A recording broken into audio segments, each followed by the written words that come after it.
পরমাণু শক্তিধর দুই দেশ ভারত পাকিস্তান চুন থেকে পান খসলেই একে অপরকে দোষারোপ কিংবা পরমাণু তাক করে রাখার কথা শোনা যায় দুদেশ থেকেই। প্রতিবেশী দেশ দুটি বিশ্বের কাছে চিরপ্রতিদ্বন্দ্বী দেশ হিসেবে পরিচিত। বৈরী সম্পর্কের কারণে যে কোনো ইস্যুতে দুদেশের সম্পর্ক সবসময় থাকে তলানিতে। সবশেষ কাশ্মীরের পেহেলগামে সন্ত্রাসী হামলার পর থেকে দুদেশের মধ্যে শুরু হয়েছে যুদ্ধ পরিস্থিতি। ভারত শুরু থেকেই পাকিস্তানকে দোষারোপ করে সামরিক হামলা চালানোর মতো নানা কথা বলছে, আর পাকিস্তানও ছেড়ে দেওয়ার পাত্র নয়। আগে থেকেই তারা হুমকি দিয়ে রেখেছে তাদের মিসাইল ভারতের দিকে তাক করা।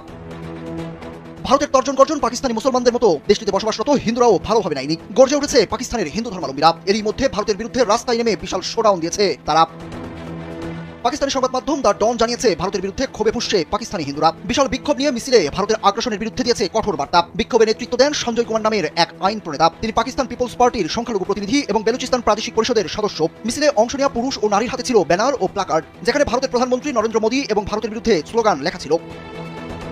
বিক্ষোভকারীরা কোয়েটার বিভিন্ন সড়ক ঘুরে প্রেস ক্লাবের সামনে জড়ো হন। সেখানে সমাবেশে সঞ্জয় কুমার বলেন, পাকিস্তানের হিন্দু সম্প্রদায় দেশটির সশস্ত্র বাহিনীর পাশে আছে। যদি ভারত পাকিস্তানের উপর হামলার সাহস করে তবে পাকিস্তানের 1 কোটির বেশি হিন্দু সেনাদের পাশে দাঁড়াবে।